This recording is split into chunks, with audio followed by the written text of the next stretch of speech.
A Primeira Guerra Mundial foi um dos maiores eventos da história. Suas consequências foram catastróficas. Mas como tudo aconteceu e por que aconteceu é o que você vai descobrir hoje.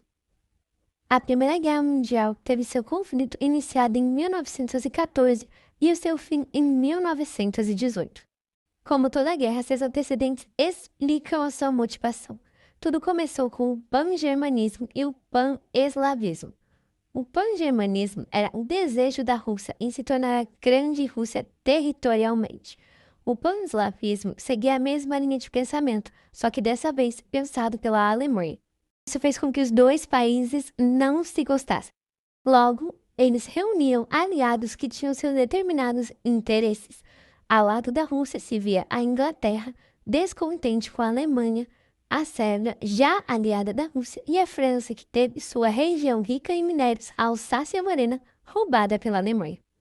Ao lado da Alemanha se via a Áustria-Hungria, que compactuava com a ideia de pan-eslavismo, e a Itália, que recebeu territórios como uma espécie de suborno. A região dos Balcãs foi uma região envolvida no conflito por conta da sua posição geográfica. O estopim para a guerra foi a morte do arquiduque Francisco Ferdinando, herdeiro do Império Austro-Húngaro. Ele foi assassinado por um homem sérvio. Com as cartas postas na mesa e as motivações de ambos os lados, a guerra começou. A Primeira Grande Guerra teve algumas fases. A primeira fase foi a Guerra de Movimentação, em que a Tríplice Aliança avançava em direção ao inimigo. A Tríplice Entente não deixou barato. Foi então que começou a Guerra de Trincheiras. Trincheiras eram buracos cavados no chão de forma estratégica. Porém, contudo, entretanto, toda havia, os problemas começaram a surgir. As condições dentro das trincheiras de saneamento básico eram praticamente inexistentes e pragas como piolhos começaram a surgir, além de que o tratamento de doentes era feito lá mesmo, em meio ao barro.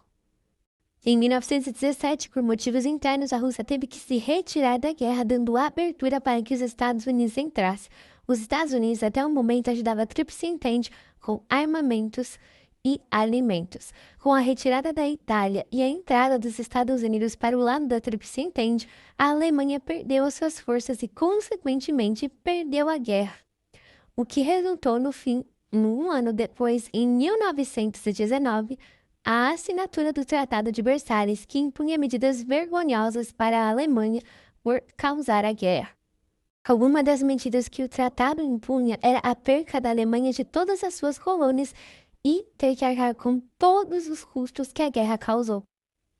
A Alemanha não aceitou muito bem a sua punição e mais tarde isso resultou em outro problema, mas isso é conversa para outro dia. Também consequente da guerra foi criada a Liga das Nações, uma organização que visava trazer a paz, que não funcionou por muito tempo. Essa foi a Primeira Guerra Mundial. Eu espero que tenham gostado. Beijo!